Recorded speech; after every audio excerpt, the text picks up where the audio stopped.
Coming up next on Parent Connection, a conversation with our Crystal Apple Award winners.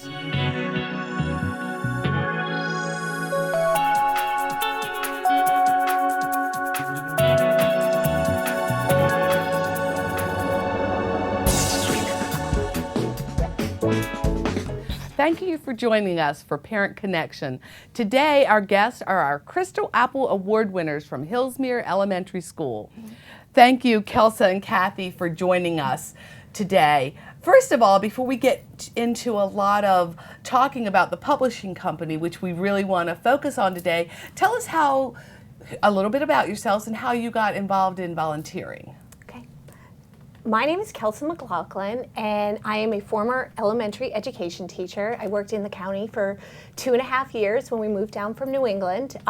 We have 2 little girls, so that kept me at home with them, and I also took a position with the Box of Rain Foundation.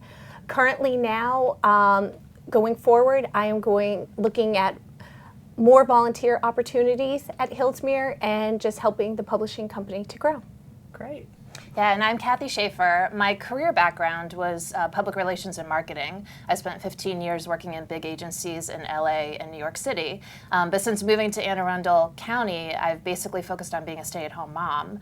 I have a rising first grader and a rising second grader, and volunteering has always been important to me. I've always been a doer, getting involved in the school, and last year was the first year that my kids were actually in school together full-time, so I had the available hours to be able to do that. So.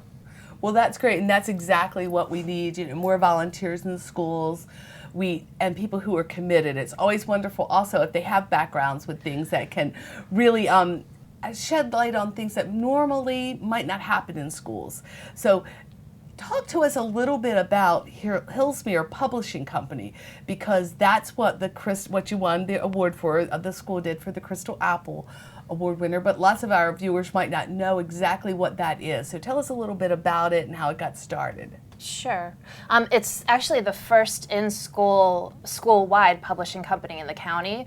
The publishing company was really originally the vision of our former principal, Mrs. Helen Matioski. And when she was a classroom teacher, she had published books with her 5th grade class. So when she arrived at Hillsmere, she really had the vision to spread that school-wide. So it's 1 year old at this point. Last year was our inaugural year. So last spring and last summer, we really spent a lot of time laying the foundation, getting our volunteer team in place. There were 4 parent volunteers that ran it last year. Kelsa, myself, Morgan Dwyer, and Stacy Elwood. We also spent a lot of time getting our materials ready, different checklists that the kids could take home, writing guides, a checklist for what each book needed to have to be published. We wanted to base it on what an actual book has, a dedication, a table of contents, a cover page, illustrations. And then we also went and purchased special author chairs for each classroom, that when the books were delivered to the kids in the classroom, they were able to sit in the chair and read the books aloud to their classmates. So that was sort of our pre-prep. And then in October of last year, we launched with a single white postal mailbox in the lobby of the school on a draped table, so that when the kids were arriving, leaving, walking through the halls, it was always a presence there. So we invited the students to submit original drafts into the mailbox, and then we hosted in-school editing sessions twice a week over lunch periods. Tuesdays and Thursdays, the kids could come in, bring their drafts with them, and sit down and edit with a parent volunteer. And it was everything from, we have kindergartners through 5th graders, so everything from the little kids, punctuation, grammar, sentence structure, right, to story development, plot development, character development, making sure the story had a beginning, a middle, and an end. So once we edited with them, we then took the drafts. Again, they came in handwritten. Parent volunteers would take them home, type them up on cardstock.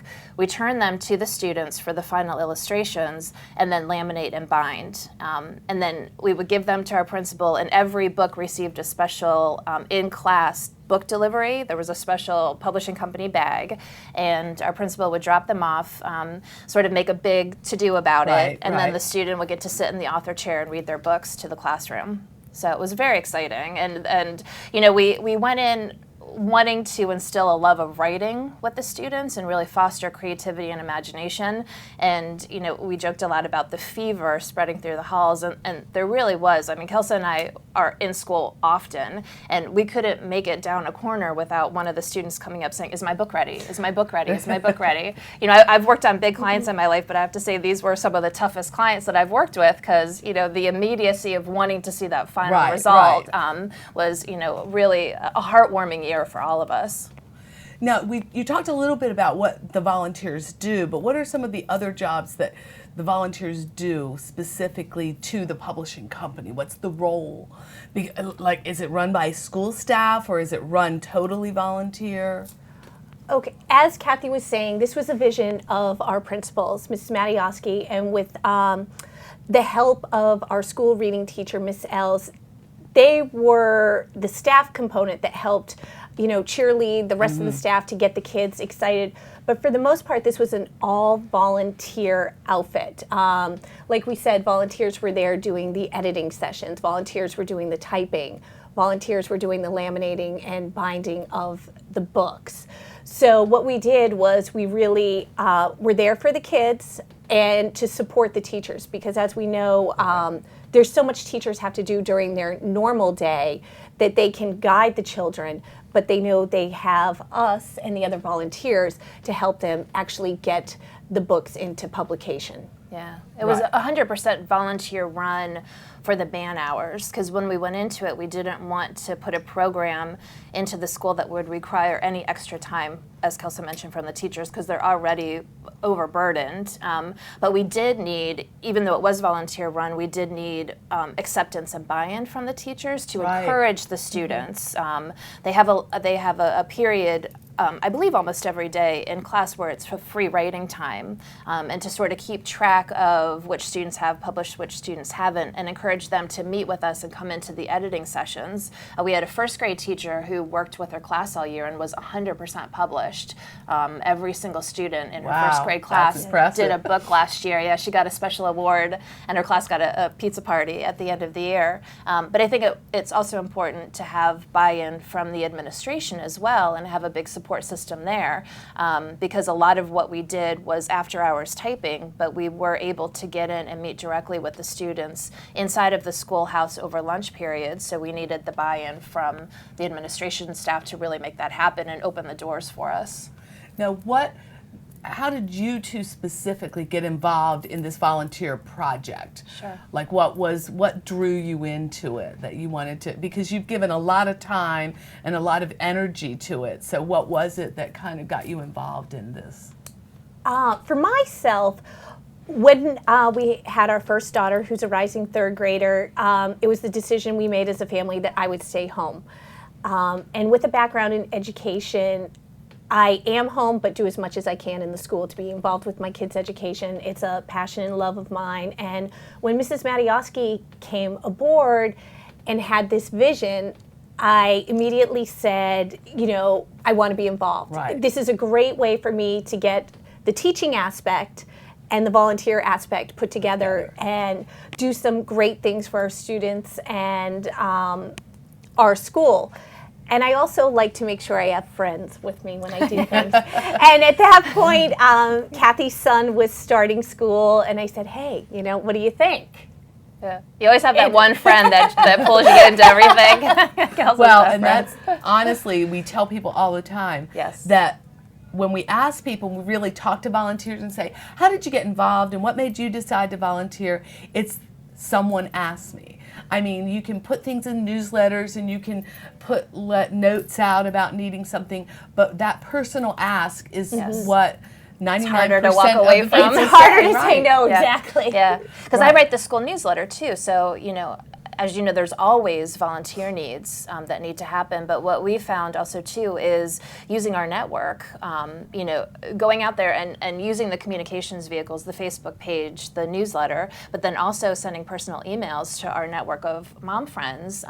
And we've even looked at expanding it further. You know, there are a lot of retired educators in our community. There are grandparents in our community, getting the dads more involved. You know, it's not inside of the schoolhouse or the at-home type typing or whatever volunteer needs a school has doesn't necessarily need to be the stay-at-home moms. It can be anybody, you know, and I think the thing about the publishing company that is so great is that you can volunteer and it doesn't necessarily have to be over lunchtime. You can do at-home typing, you know, you can provide some sort of monetary support for additional author visits that we want to have. You know, there's many ways to get involved. And I think involving the community in this would be great too, because like you said, there's so many retired educators or just community members who really want to give back, but they don't really know how. So if somebody asks them, and then we also know that what volunteers tell us is they want a job specific.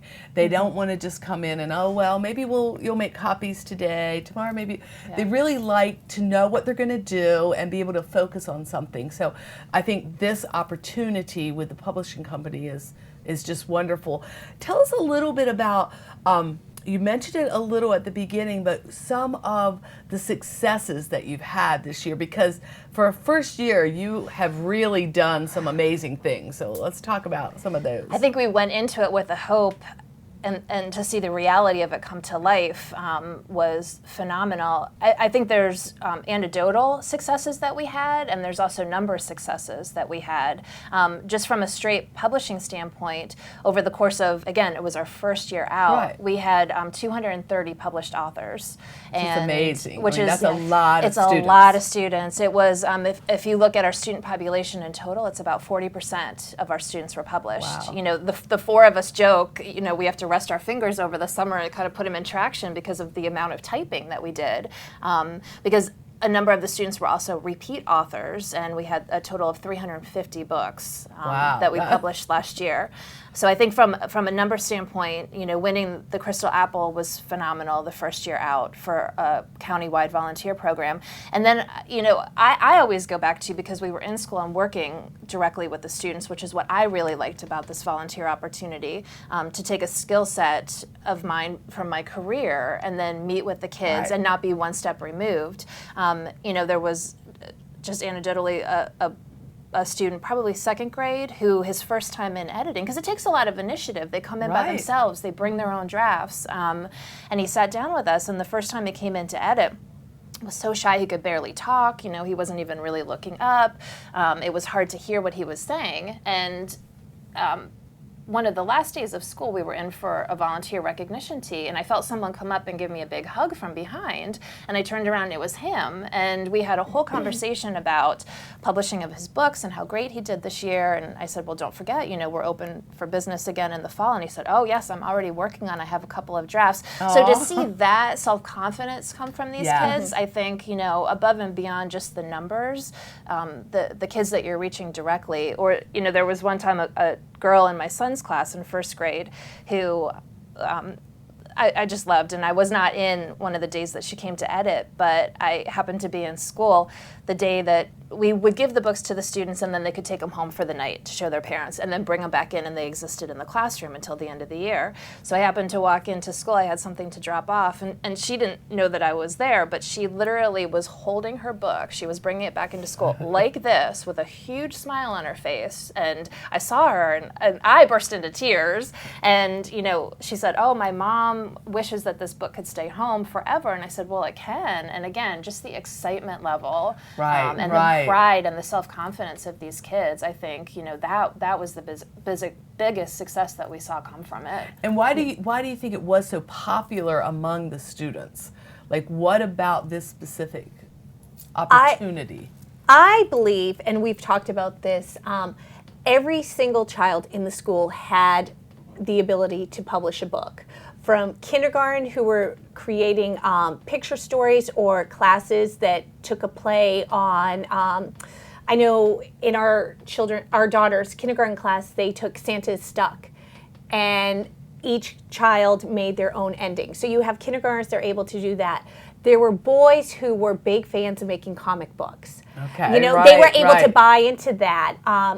Lots of kids were able to do nonfiction or use their creativity.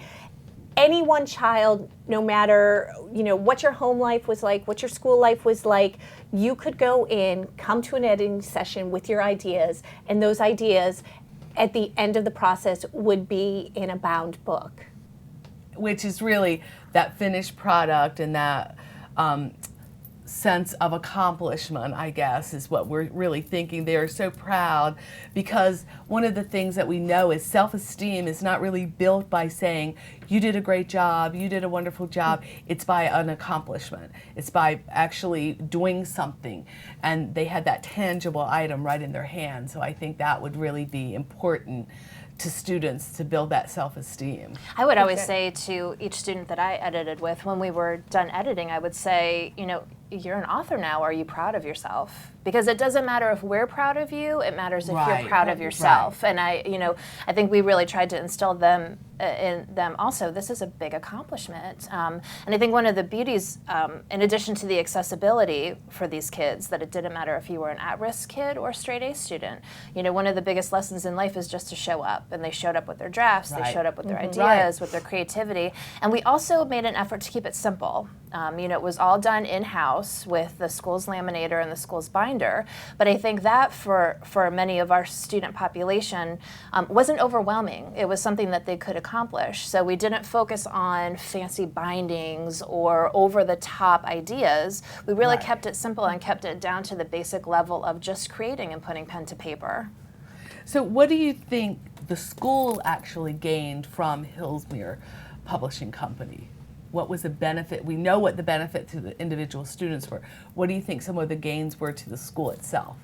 I think really a sense of community, a program that went school-wide, that didn't require an extra fee, didn't require a drop-off before school or after school, that all of the students could take advantage of, was great for the school, that reached out to parents, reached out to teachers. We actually had a selection of the books at our local library over Children's Book Week, so the community could see it. So I think the fact that it was a level playing field for everyone, and something that everyone could take advantage of, I think the sense of pride, we ended the year because we were so entrenched in it, so we knew what was happening. We knew the numbers, we knew how many kids, we knew the excitement inside the schoolhouse. But I think, you know, as a parent who is not in there as much, that's hard to see and hard to translate and hard to communicate in a newsletter item. So we actually had an author celebration, red carpet, musician, you know, cake, everything else at the end of the year. It was an evening event. We invited all of our 230 student authors and their families to come. We had a small award ceremony, and then we had a book display. We had tables of books down primary, tables of books down secondary, tables of books set up in the media center, all 350 books out. And I think, you know, once the parents came in and grandparents and teachers and everything else saw the immenseness of it, it was very exciting. And, you know, after that, we had struggled to get additional volunteers to sign up, and after that night started receiving proactive emails saying, I want to get involved, I want to be a part of this. Oh, you that's know? good. So I think there's something to be said for so much of a lot of the volunteer is the ask, but also making sure that you're celebrating the accomplishment of it and giving people updates on the milestones. So you think you will have more volunteers as a result, and that it'll continue to grow? We expect more volunteers. We expect even more books. We're really hoping this year we'll get closer to our goal of 100% participation, that each child will have a published book. And like we said, we started with the editing sessions last October, and they really heated up from January to May. We expect kids coming in the door the first day of school with their books this year, as well as, you know, for our volunteers, we're making it very accessible. You know, it's a lunchtime. If you're working, maybe you can pick that one Tuesday a month that you come in during your lunch break, or, you know, we've had parents come in with younger siblings. And it's great for them to see, because then they're excited. Like, when I get to go to Hillsmere, I can publish my own book as well.